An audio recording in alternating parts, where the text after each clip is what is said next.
جسم کو بھی، یہ کوئی عام الفاظ نہیں، یہ رب کا کلام ہے۔ ہر بیماری سے شفا کا روحانی علاج۔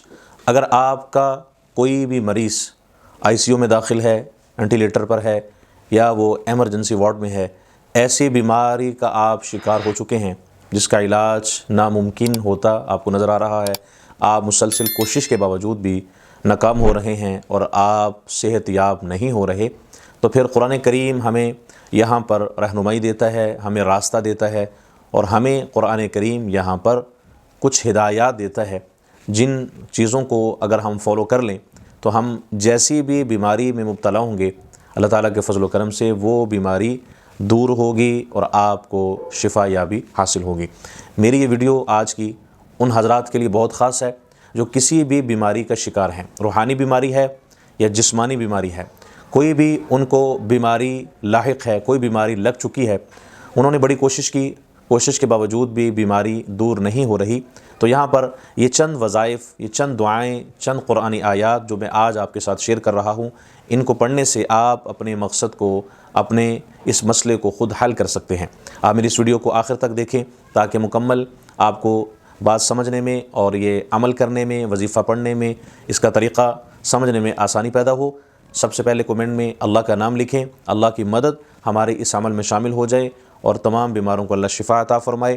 مزید ویڈیوز کے لیے ہمارے چینل کو آپ سبسکرائب کریں تاکہ آپ تک وظائف، آپ کے مسائل کا حل آپ کو پہنچتا رہے، شرکیہ حرکات سے، تعویذ گنڈوں سے اور غیر شرعی طریقوں سے اپنے آپ کو بچا کر قرآن و حدیث کی روشنی سے اپنے مسائل کا حل پائیں۔ الحمدللہ وکفی وسلام علی عبادہ الذین اصطفی، اما بعد۔ سورہ یونس سورت نمبر 10 ہے، آیت نمبر 57 ہے۔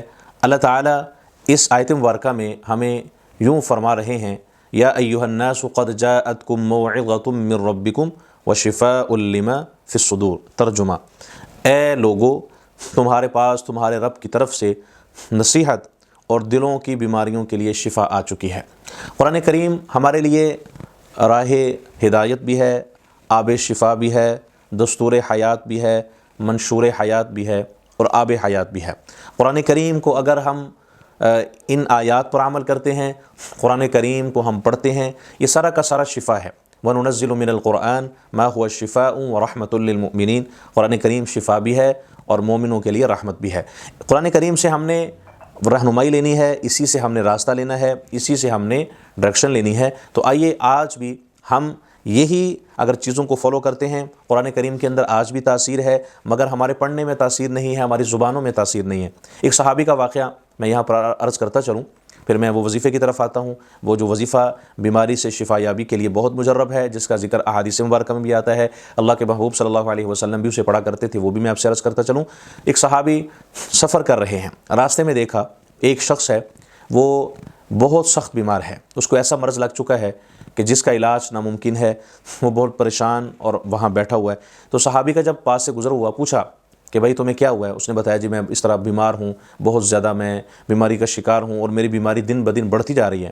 تو صحابی نے اسے کہا کہ کان میری طرف کرو، اس نے کان کیا تو وہ صحابی جو تھے انہوں نے سورۃ المؤمنون کی آخری آیات کو پڑھا جو شروع ہو رہی ہیں، افحسبتم انما خلقناکم عبثا وانکم الینا لا ترجعون فتعالى الله الملك الحق لا اله الا هو رب العرش الكريم ومن يدعو مع الله الها آخر لا برهان له به فانما حسابه عند ربي انه لا يفلح الكافرون وقل رب اغفر وارحم وانت خير الراحمين۔ یہ آیات پڑھ کر اس پر دم کیا، پھونک دیا۔ حدیث پاک میں اس کا ذکر آتا ہے۔ تو وہ شخص بالکل ٹھیک ہو گیا، تندرست ہو گیا۔ یہ واقعہ اللہ کے محبوب صلی اللہ علیہ وسلم کو پتہ چلا، تو آپ نے اس صحابی کو بلایا، پوچھا بھئی تم نے کیا ایسا پڑھا تھا، اس کو دم کیا تھا جو وہ شخص ٹھیک ہو گیا، آپ نے کون سی ایسی آیات پڑھی؟ تو اللہ کے محبوب صلی اللہ علیہ وسلم نے جب پوچھا، اس صحابی نے بتایا کہ میں نے سورۃ المؤمنون کی آخری آیات پڑھ کر دم کیا اس پر، تو وہ شخص ٹھیک ہو گیا۔ تو آپ علیہ الصلوۃ والسلام نے فرمایا اگر کوئی شخص مکمل یقین کے ساتھ، پورے دھیان کے ساتھ، پوری توجہ کے ساتھ، کامل ایمان اور یقین کے ساتھ اگر یہی آیات پہاڑ پر بھی پھونک دے تو پہاڑ بھی اپنی جگہ سے ہلنا شروع ہو جائے، یعنی اس قدر اللہ نے طاقت رکھی ہوئی ہے، اتنی تاثیر رکھی ہوئی ہے۔ تو سورۃ المؤمنون کی آخری آیات اگر مریض پر پڑھی جائیں، اس علماء نے لکھا ہے کہ مریض شفا یاب ہوگا۔ اس کے ساتھ ساتھ یہ چند ضروری باتیں میں آپ سے عرض کرتا چلوں، پھر وہ جو خاص عمل ہے، وظیفہ ہے، اس کا ذکر میں آپ سے کرتا ہوں۔ آپ کے گھر میں کوئی عرصہ دراز سے بیماری میں مبتلا ہے، ہر دوا کے باوجود شفا دور نظر آتی ہے، کیا راتوں کی نیند بے چین ہو چکی ہے؟ کیا دل میں یہ سوال اٹھتا ہے کہ آخر شفا کہاں ہے؟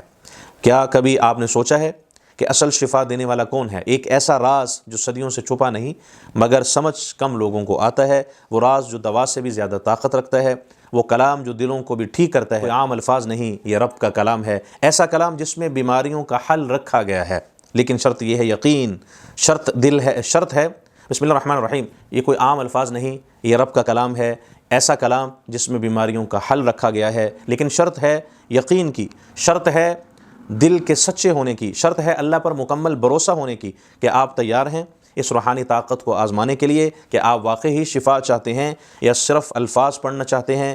یاد رکھیں، الفاظ نہیں، نیت اثر کرتی ہے۔ ایک لمحہ ایسا بھی آتا ہے جب انسان ہر طرف سے مایوس ہو جاتا ہے، اور پھر وہی لمحہ اللہ کے قریب لے آتا ہے جہاں سے اصل شفا شروع ہوتی ہے۔ یہ وہ راستہ ہے جو کم لوگ اپناتے ہیں، مگر جو اپناتا ہے خالی نہیں لوٹتا۔ یہ کوئی کہانی نہیں، یہ حقیقت ہے، ایسی حقیقت جسے ہزاروں لوگوں نے آزمایا ہے اور آج بھی آزما رہے ہیں۔ کیا آپ بھی اس راز کو جاننا چاہتے ہیں کہ آپ اپنی بیماری کو جڑ سے ختم کرنا چاہتے ہیں؟ تو پھر دل کو حاضر کریں، یقین کو مضبوط کریں اور اس روحانی سفر کے لیے تیار ہو جائیں، کیونکہ آگے وہ آیات آنے والی ہیں جو آپ کی زندگی بدل سکتی ہیں۔ یہ آیات قرآن کریم کے اندر وہ آیات ہیں جسے سورۃ الشفا کہا جاتا ہے، جس کے اندر اللہ نے شفا رکھی ہوئی ہے۔ سورۃ الکافیہ کہا جاتا ہے، یہ ایک سورت ہی انسان کے لیے کافی ہے۔ اسے قرآن کریم کی ماں بھی کہا جاتا ہے، قرآن کریم کی زینت بھی کہا جاتا ہے۔ تو یہ سورت کا نام سورۃ الفاتحہ ہے۔ اگر آپ سورۃ الفاتحہ کو 40 بار پڑھ کر پانی پر دم کر کے مریض کو پلا دیں یا اس پر دم کر دیں، مریض کی بیماری دن بدن کمزور ہوتی جائے گی، ختم ہوتی جائے گی، اور بہت جلد بیمار کو، مریض کو افاقہ ہوگا اور وہ ٹھیک ہو جائے گا، اس کی ہر طرح کی روحانی اور بیماری، جسمانی بیماری اس کی ختم ہو جائے گی۔ تو آئیے ہم اسی عمل کو فالو کریں۔ حدیث پاک میں بھی ہمیں یہی عمل ملتا ہے۔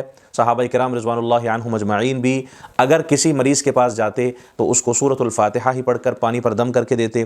اللہ کے محبوب صلی اللہ علیہ وسلم کا بھی یہی معمول رہا، صحابہ کرام کا بھی یہی معمول رہا، اور حدیث پاک سے بھی ہمیں یہی عمل ملتا ہے۔ ہم سورۃ الفاتحہ کو پڑھ کر پانی پر دم کریں، مریض کو پلا دیں۔ کوئی بھی مرض ہوگا، کوئی بھی تکلیف ہوگی، بیماری ہوگی، انشاءاللہ وہ آپ کی بیماری ختم ہو جائے گی۔